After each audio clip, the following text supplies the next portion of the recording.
Today, Sean asked me to talk about keto-adaptation and human performance. I view performance pretty broadly, and I even threw in health, so this gives me liberty to talk about a lot of different aspects of ketosis that I've worked on for now a little over 2 decades. So I'm at Ohio State now, and as I said, we focus on human studies, primarily human intervention studies, and more recently, we lean toward controlled feeding studies. So we have a infrastructure for doing some fairly large controlled feeding studies where we implement ketogenic diets in different populations, ranging from clinical populations, diabetics, and cancer patients to athletes and military personnel. So I'm going to focus a little more on the athletes, and I think we're all athletes, or we want to be athletes, right? And you know, it's kind of a continuum here of treating disease to promoting health to enhancing performance, whether that be physical or cognitive performance.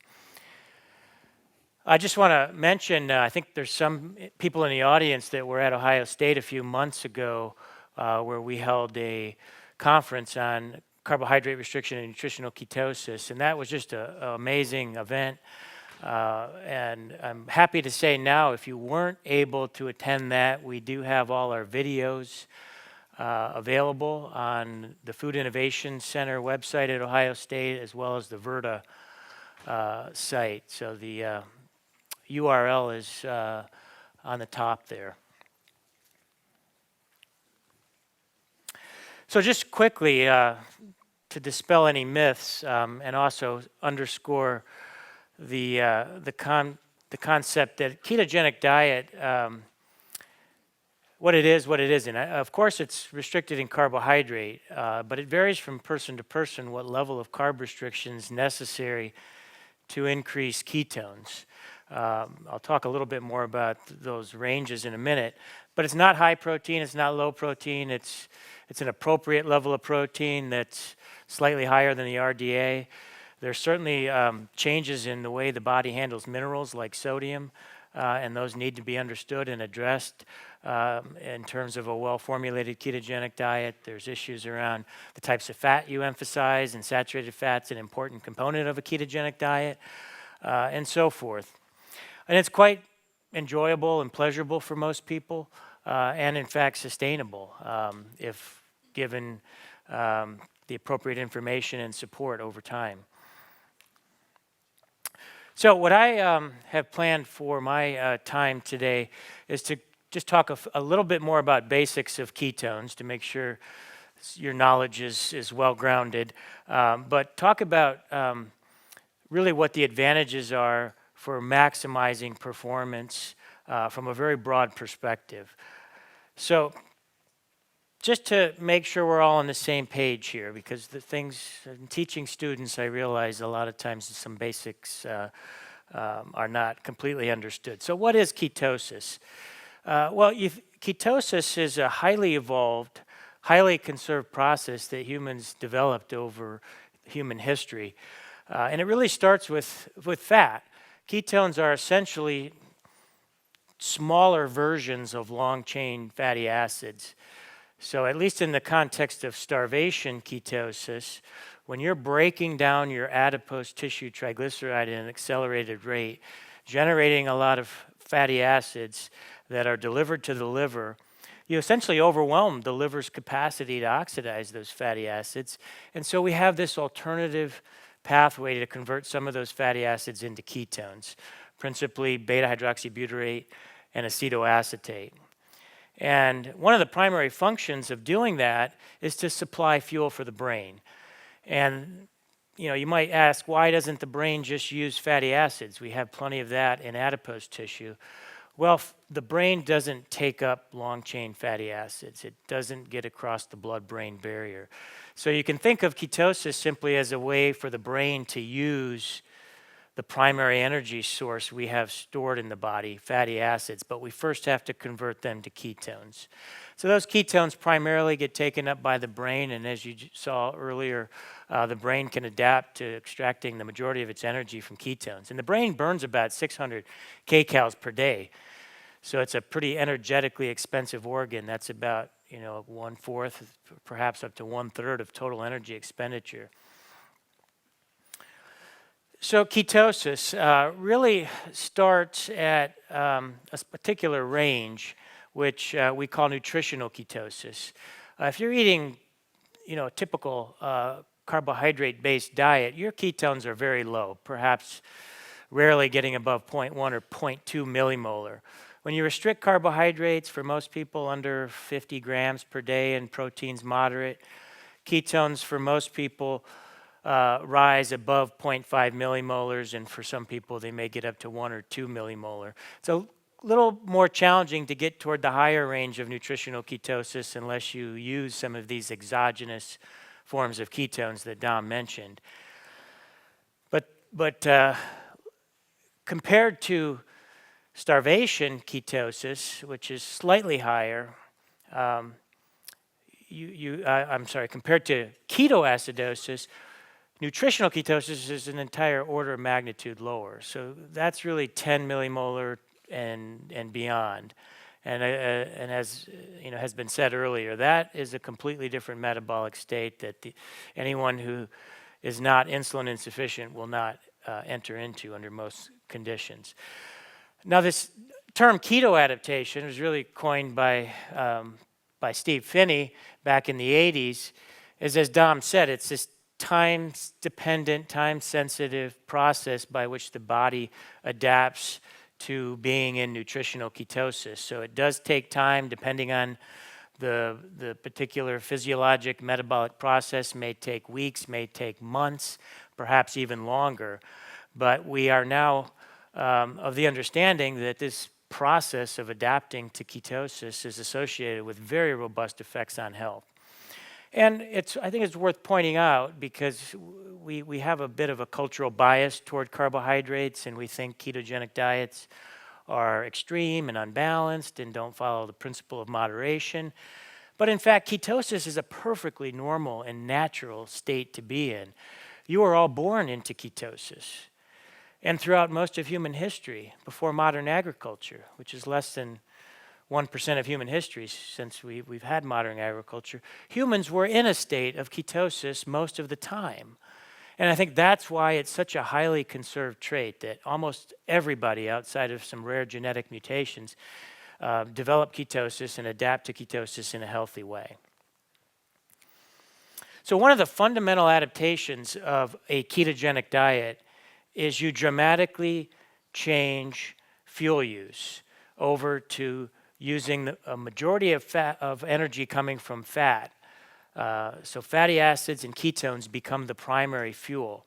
And this is very tightly linked to carbohydrate. In fact, it's a relatively linear relationship. This is data from a controlled feeding study where we incrementally, we started out on a ketogenic diet and then incrementally added carbohydrate back in the same people in 3-week intervals. And you can see this is respiratory exchange ratio. As you go on the ketogenic diet, you decrease that ratio, indicating you're burning more fat. And as you add more carbohydrates, you start to lose that fat oxidation. And so carbohydrates, vis-a-vis insulin, as Gary underscored as the primary regulator here, carbohydrates control lipid oxidation and lipid metabolism. And you really maximize or optimize lipid oxidation when you're in nutritional ketosis. So if you look at maximal rates of fat oxidation and during exercise, which is when you really stress the system, the highest rates ever reported in the literature were around 60 grams of fat oxidized per minute. That's in the best athletes out there that are the highest rates of fat burning. The average is much lower. But Steve Phinney, back in 1983, published a study where he keto-adapted high-level cyclists for 4 weeks to a ketogenic diet and showed that could be dramatically increased, almost twofold higher, with rates close to 2 grams of fat oxidized per minute. But that work, although not really widely cited, has never been refuted. We decided to study this more recently when I was at the University of Connecticut, where we recruited a group of highly acclaimed ultra-endurance athletes. So these are athletes running triathlons and beyond, who had adopted a low-carbohydrate diet, and compare them to a matched group of equally talented and competitive high-carb athletes. And we've published a couple studies from this now, where we've looked at their metabolic capabilities and other aspects of their phenotype. But we essentially validated what Steve showed over 30 years ago, that peak fat oxidation in these low-carb athletes was literally twofold higher. And again, the highest rates we previously thought were possible was about 1 gram per minute. So you see the high-carb athletes there, they're really good fat burners. These are lean, healthy, high-carb endurance athletes. But switching diet has a dramatic impact even in these elite athletes. What I think is really fascinating, perhaps almost unbelievable, is that despite not eating very much carbohydrate, these elite athletes had normal glycogen levels or similar glycogen levels to their high-carb counterparts, and actually showed depletion in response to 3 hours of exercise. And despite not eating any carbohydrates during 2 hours of recovery, resynthesized glycogen at the same rate. Just fascinating. And I'll come back to this a little later and show you some newer glycogen data we have, but it just shows you how adept the body is at preserving glycogen and scavenging any carbon molecules that can be converted to glycogen when you're not eating a lot of carbohydrate. Now, in the sports world, there's a bit of a paradigm shift happening, much like there is in general nutrition.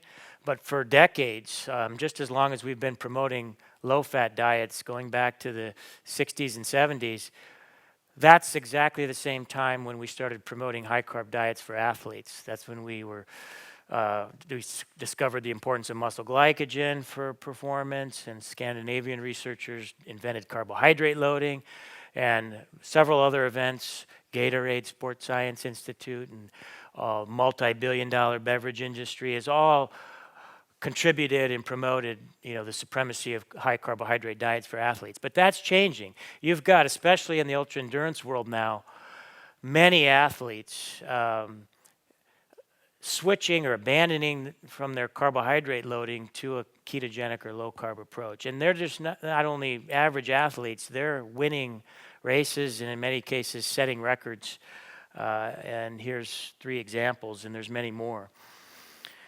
And here's a couple other athletes that we've studied who have a military background. And this is one area that we're very interested in pursuing and have conducted a few studies, is understanding how ketogenic diets might benefit the soldier, how we could enhance resilience and readiness, which is a real problem in the military now. And it's trickling into team sports now. Columbus Crew, right in my own backyard in Ohio, at Ohio State, I've had the good fortune of working with their coaching staff and high performance director ever since coming to Ohio State 4 years ago. And it's taken 4 years to change the culture in that club, but there's been a committed effort to adopt a low-carb diet in these professional soccer players. And they get very good compliance now. They're in the playoffs. They just made the playoffs this year. But they monitor these guys and collect data on them. And the information I've been told is they actually cover more ground in a match. They wear accelerometers and heart rate monitors. And they're convinced that this has contributed to the team's success and better health. And they've gotten buy-in from the players. And this is happening in throughout the world, really. In soccer, I see this as one of the first sports to really embrace low carb, and rugby as well. But you're seeing it in many other sports as well. So again, I said one of the fundamental adaptations to a ketogenic diet or restricting carbohydrate is becoming very proficient at burning fat.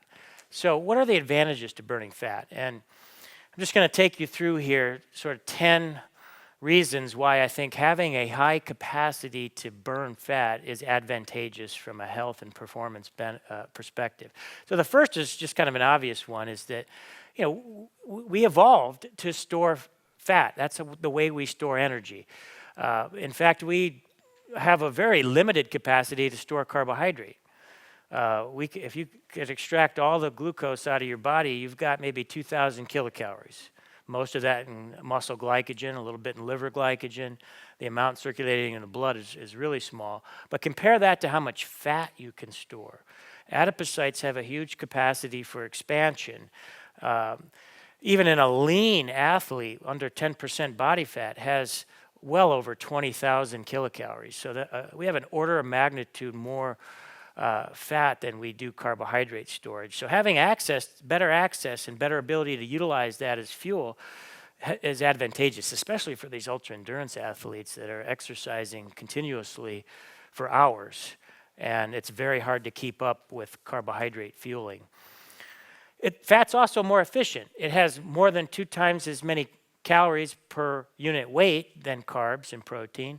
It's also stored in an anhydrous manner, meaning you don't store water with it in adipose tissue. When you carb load and increase your glycogen stores, you're carrying an extra couple grams of water with every gram of glycogen you store. So there's excess weight associated with that, which could be detrimental if you're carrying that weight over 26 miles in a marathon. But there's also increasing evidence that ketones are more efficient energetically when they're used in the mitochondria to generate ATP. There's less ROS, reactive oxygen species, generated. So they're a cleaner burning fuel and more efficient in that regard. And as Dom was talking about, the potential benefits of using ketones in extreme environments. We know now from animal data that ketones are associated with greater work output per unit ATP generated, and that's been shown in the isolated heart model. So there's a lot of potential applications here when you think about this for somebody exercising at altitude, which our soldiers running around Afghanistan are certainly at altitude, or cardiac failure, where you have a more efficient fuel in the heart, where if it's doesn't have good oxygenation, you would want a fuel that was able to generate ATP and work output. And for athletes, especially endurance athletes that are exercising, again, multiple hours, it's a real pain to have to fuel and stop exercising or slow down to refuel. But that's what the standard recommendations are for endurance athletes, is to fuel every 15, 30 minutes with some form of glucose to maintain high carbohydrate oxidation rates. But when you're keto adapted, and this is data from the FASTER study, these were athletes running on a treadmill for 3 hours. You see the keto adapted athletes are burning almost 90% fat. That's primarily coming from their adipose tissue. So they're they're carrying food, it's just in their adipose tissue, as opposed to carrying it in gel packs and other sources of carbohydrate fuel. And a lot of these endurance athletes suffer from GI problems and GI distress that's exacerbated by having to fuel with all this glucose and sugar and fructose. So there's less GI stress, less burden for these athletes, especially endurance athletes. Exercise results in oxidative stress. I mean, breathing results in oxidative stress. So if you're breathing more and consuming more oxygen, you're generating more oxidative stress. And oxidative stress is very complicated. I mean, some free radicals are good. That provides a stimulus to adapt and increase your antioxidant defense, and there's positive signaling aspects of ROS. But when there's too much ROS that overwhelm our antioxidant defense systems, that's a big factor in most chronic disease. Diabetes, heart disease, probably cancer as well. And so that's what we really need to be careful of. And a lot of these ultra-endurance athletes, just because of the huge amounts of oxygen they're consuming, have a tremendous amount of reactive oxygen species to dispose of. And I think often you see signs of overtraining and so forth associated with this inability to match all this free radicals that are being generated. And you're going to hear about this, I think, by John Newman next. We now know that ketones decrease oxidative stress and enhance antioxidant defense system through epigenetic or signaling mechanisms. And I think this is certainly relevant for athletes as well as people with various clinical diseases and disorders. And you've heard as well information around ketones being anti-inflammatory, and we have some of the mechanisms explained now through these signaling mechanisms like the NLRP3 inflammasome. So just to show you some actual human data, though, this is from a trial that we performed in patients with metabolic syndrome, 12 weeks of a ketogenic diet versus another group who was fed a low-fat diet. And we see several pro-inflammatory cytokines and adhesion molecules are decreased more on the ketogenic diet than the low-fat diet. And this is from our study in type 2 diabetes over a year period. These type 2 diabetics in nutritional ketosis saw decreases in white blood cell count, which is a good overall indicator of inflammation, as well as high sensitive C-reactive protein. In fact, a 39% reduction after a year. And I mean, this is a hard thing to study, but one of the most common perceived benefits from athletes is an ability to recover more quickly and more fully after exercise. And this is just this is actually one of the high carb athletes in our faster study. So we studied them as a high carb athlete, but we stayed in touch with them, and actually 3 or 4 of them have switched to a low carb diet now. And you can read through his quote here because he switched to a low carb diet after the study. And as you read down there, the time it takes me to recover is unbelievable. Went for a run the other day after a 100-kilometer and felt fine. And we hear this all the time. I mean, running that far typically does a lot of micro damage and macro damage that takes weeks to recover from fully, and these athletes are running 100 miles and feeling quite well the next day. I think that relates back to the less oxidative stress, less inflammation, because those markers go up dramatically after these ultra runs. So the keto-adapted brain is bonk-proof. And you heard Dom talk about the neuroprotective effects of ketones. So let me just expand a little bit on that. So the brain readily takes up ketones. In fact, it's a direct linear association between brain uptake of ketones and plasma level of ketones across a wide range from 0.1 up to 10 millimolar. So you can see that here. But you see at 0.5, only about 5% of brain energy expenditure is coming from ketones. You get up to 1.5, which is fairly high for a ketogenic diet. It's still only about 1/5 of energy expenditure. Now, granted, most of these points on this scatter plot, a lot of these points anyway, are from ketone infusion studies, and this may not represent the exact percentages in someone who's keto-adapted. But it gives you a sense here of what it takes to get your ketones up to see an elevation in brain ketone oxidation. But as Dom was talking about as well, we can get ketones up higher with exogenous ketones. This is using a ketone ester dose of 387 milligrams per kg 3 times a day. You're able to maintain over the course of waking hours ketone levels that are around 3.5 millimolar.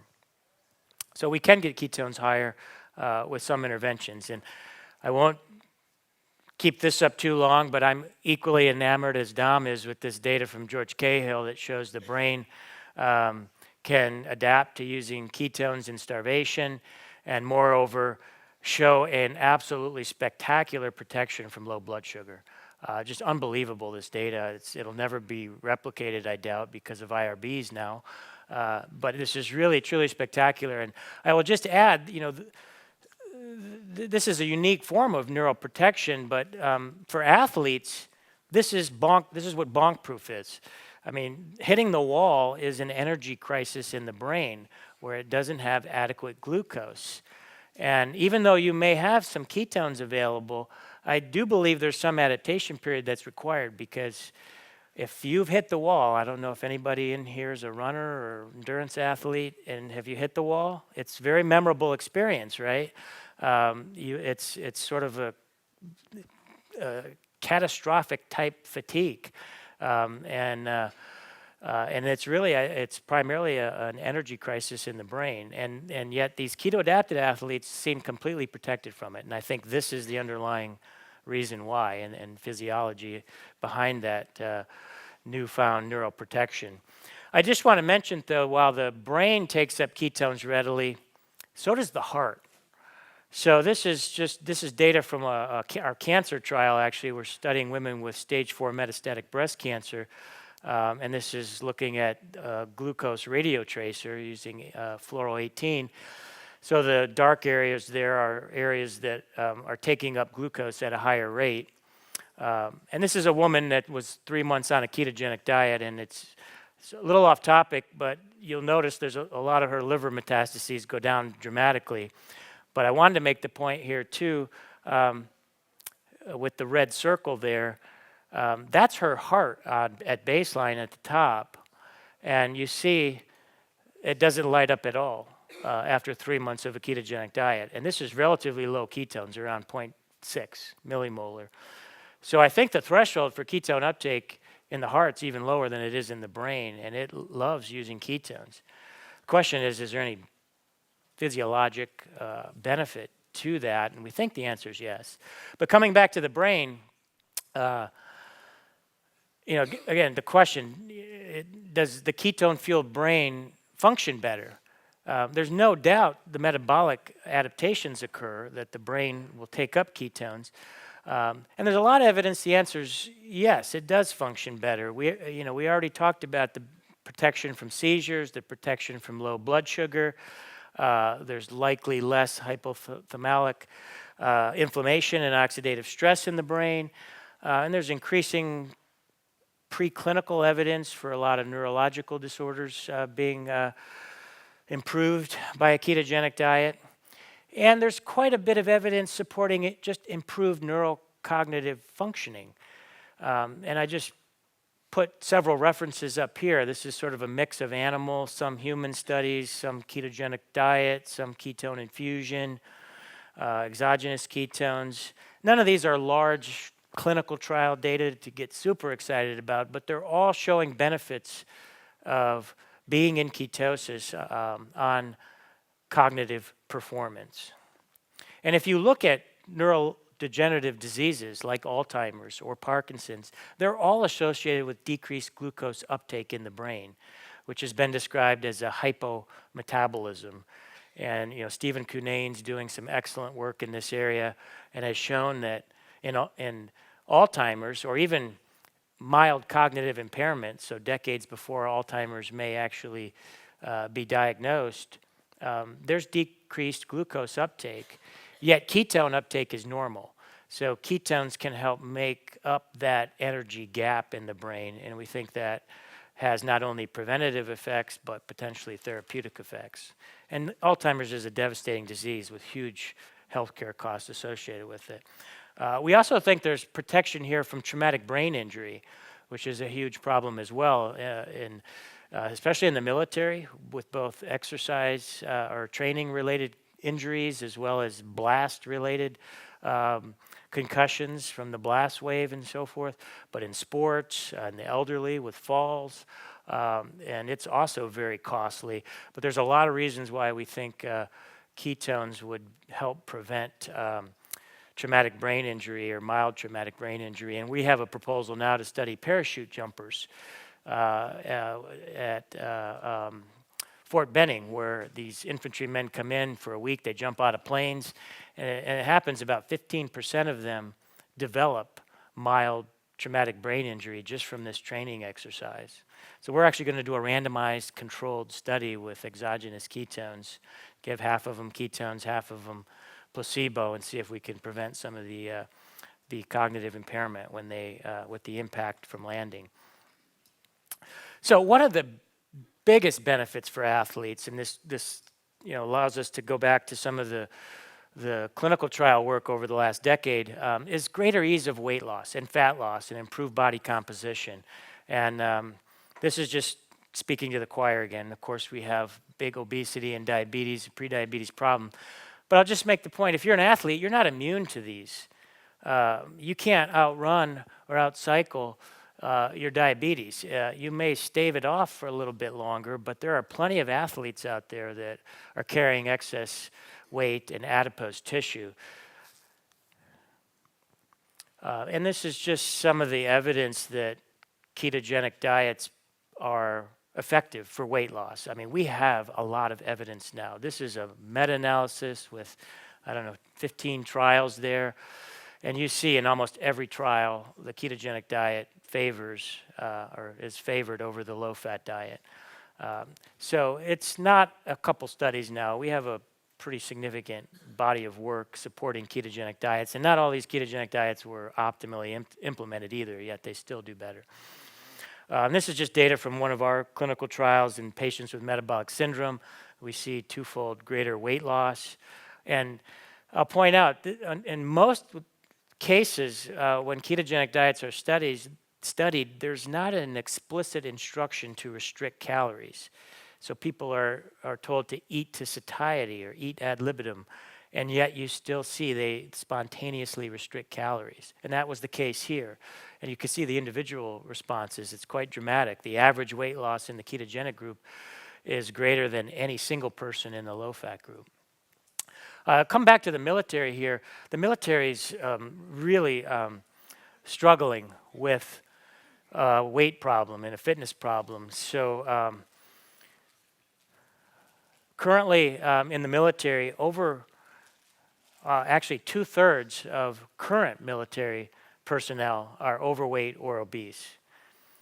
And there was, this article came out just earlier this year talking about a national security threat because young people aged 17 to 24, they studied and determined that 71% of them would be ineligible to join the military, primarily because of an inability to meet fitness standards, and obesity being the primary one.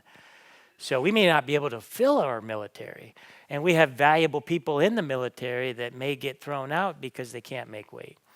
So we just completed data collection on a study at Ohio State in the Army ROTC cadets.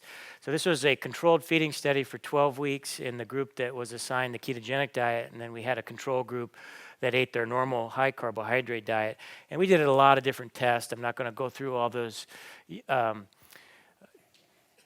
various outcomes today, but we did finish 15 people in the ketogenic group and had a matched control group.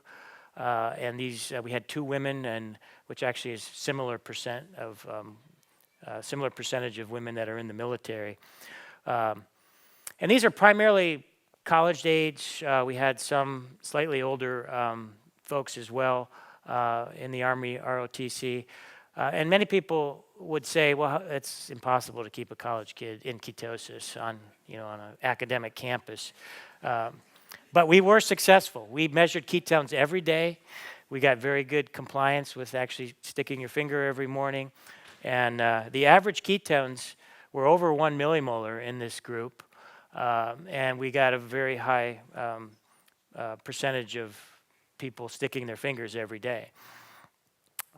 And this is what's even more, I think, impressive is, again, this was not a weight loss diet. We did not tell them to restrict calories. Now, I will admit that a lot of these guys sort of may have self-selected into the ketogenic group because they wanted to lose weight.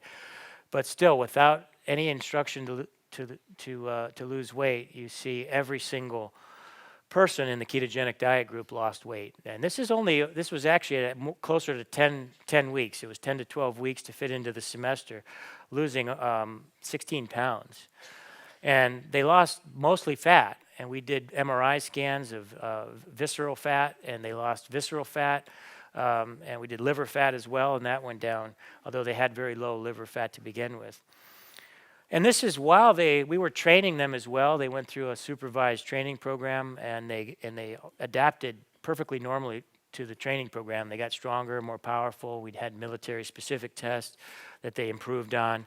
We took muscle biopsies as well, and they showed increased mitochondrial content in the mitochondria isolated from the muscle biopsies, and showed increased ATP production relative to oxygen, which sort of fits this improved efficiency idea if the body's in ketosis. And we just finished analyzing glycogen, and we just did resting glycogen levels, but they were only 14% lower than the high carbohydrate group at rest. And Finney, I mean, these are the only 3 studies I'm aware of that have measured muscle glycogen in humans adapted to a ketogenic diet. And Finney showed in his excellent study back in '83, glycogen was cut almost in half in these elite cyclists, but that was only 4 weeks. Our study was closer to 3 months. We show there's some adaptation here to preserve glycogen. And in those faster athletes, which I showed you earlier, they had a complete preservation of glycogen. So this shows you potentially this temporal adaptation in restoring glycogen levels that takes more than a couple weeks, more than a couple months probably to fully optimize. And this is one of the subjects from the keto diet arm of that ROTC study, tank study we called it, who was actually one of the leaders of the cadre there, who had just an amazing response. He was already a really good athlete, was not terribly overweight. He was really an avid weightlifter, but still lost 23 pounds of fat in 10 weeks, and really wants to translate this to other people in the military. So burning fat augments the health response to exercise, or another way to say that might be consuming a lot of carbohydrates attenuates or impairs the health response to exercise. So one of the reasons exercise is promoted is because it acutely promotes insulin sensitivity. It increases glucose uptake independent of the classical insulin signaling pathway. But that can be completely abrogated if you consume carbohydrates post-exercise.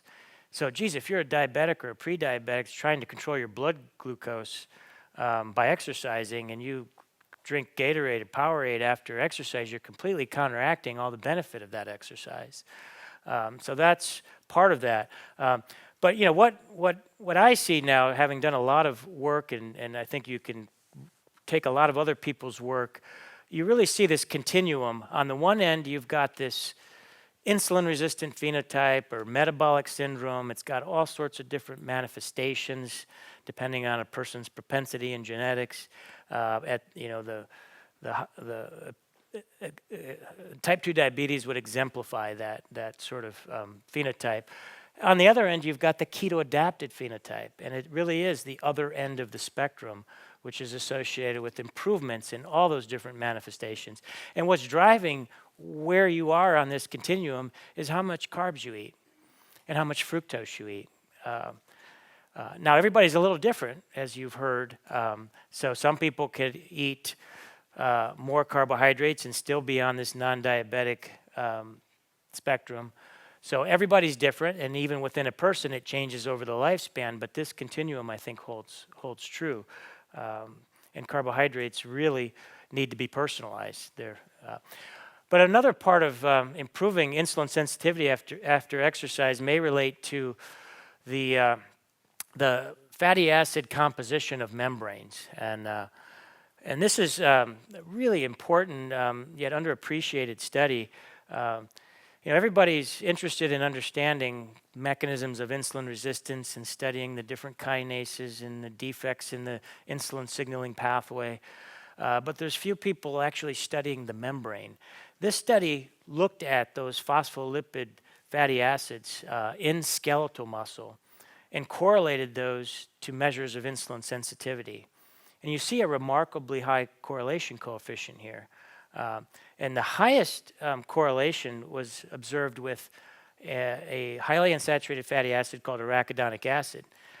We see a correlation of 0.76. So that means over half the variability in insulin sensitivity can be explained by the mere presence of one single highly unsaturated fatty acids. And we see that fatty acid goes up consistently on a ketogenic diet. And so we've done fatty acid composition analysis in skeletal muscle from keto-adapted athletes. And when you look at their phospholipid, so this is the sarcolemmal fatty acids in the phospholipid fraction, we see that they actually have less saturated fat, so less palmitic acid, 16-0. And this is also associated with insulin resistance. The more saturated fatty acids in the membrane, the more rigid they are, the less fluid they are, and that's highly associated with insulin resistance. So despite these, this is from our FASTER study, they were eating 4 times as much saturated fat, yet they had less saturated fat in their phospholipid membranes. But what was interesting, we isolated the intramuscular triglycerides here and looked at the fatty acid composition of triglycerides from muscle. There was a significant increase in saturated fatty acids, in particular 14 and 18. So there seems to be a specific partitioning of saturated fat away from membranes toward the intramuscular triglycerides, which are the fat that are used for fuel. They are in a dynamic state. They're not just sitting there. They are being turned over every day. Every time you exercise, these intramuscular triglycerides are being taken up into the mitochondria and oxidized. So I highly doubt that's associated with any harmful effects, whereas the phospholipids are consistently associated with higher saturated fats, and phospholipids are associated with many risk factors for heart disease, diabetes, etc. So finally, I think all this sort of combines to promote enhanced career longevity, whether you're an athlete or a non-athlete. We all want to live healthy longer. And I think you may hear a little bit in the next talk about that, because we now have credible data that ketogenic diets do enhance or expand the health span, and in some cases maybe longevity as well. And they do that through a variety of mechanisms. But these mice function better physically and mentally, and that's pretty neat. And I think humans may do the same. So with that, I'll just leave you with this profound statement as my summary. Keto-adaptation is a highly conserved latent because it's suppressed if you're eating carbohydrate. Human ability that's kept dormant by carbohydrate-rich diets with profound therapeutic and performance applications. So we need to be using it more. Thank you.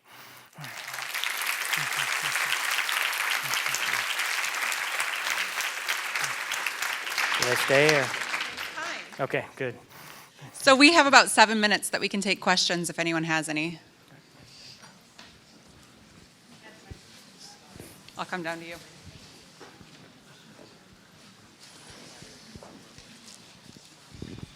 So probably everyone in the room has heard about some study that came out this year that showed that a keto diet reduces lifespan by 4 years. And I was shocked because we follow a keto diet at my home.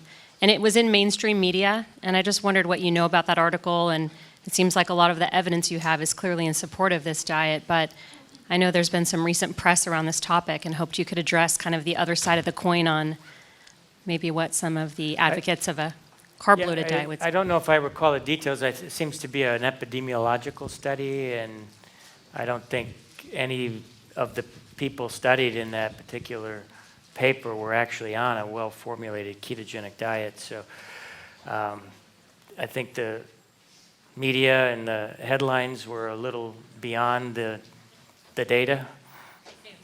Fake news. I think Dr. Lustig had something to add. Jeff, I have absolutely no problem with the benefits and the empiric evidence promoting a ketogenic diet. My question is mechanism.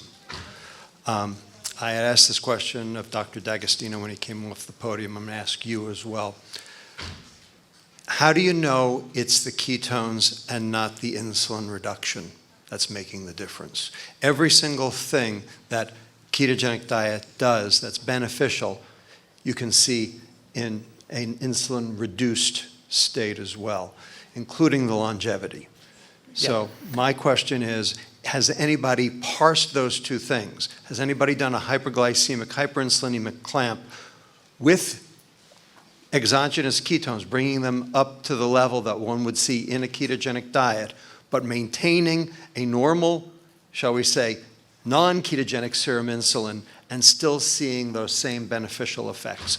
Are they dissociable, or do you need both? Yeah, I don't think, to answer the last part, I don't think there's really good data out there where people have tried to parse out the mechanisms, but I agree fully, and I'm convinced the benefits of a ketogenic diet are due primarily to the carb restriction and lower insulin, of which ketosis is one of the effects. And so the way this is playing out is, do you recapitulate the response to a ketogenic diet with exogenous ketones? And this is extraordinarily, that's extraordinarily important, because there are a whole bunch of people selling exogenous ketones and telling you that they're awfully good for you, and I don't know that that's true at all. No, because metabolically, taking exogenous ketones, if anything, would inhibit your ability to burn fat. So you have a completely opposite adaptation there. But we do know also that elevating your ketones does have some direct effects on signaling, on brain metabolism. So some of the effects you might be able to mimic. Well, others you're not. Sure, and one of the big questions is, is it anorexia? Because one thing ketones do is they make you not want to eat. So I think the thing you have to appreciate is ketogenic diets are highly pleiotropic.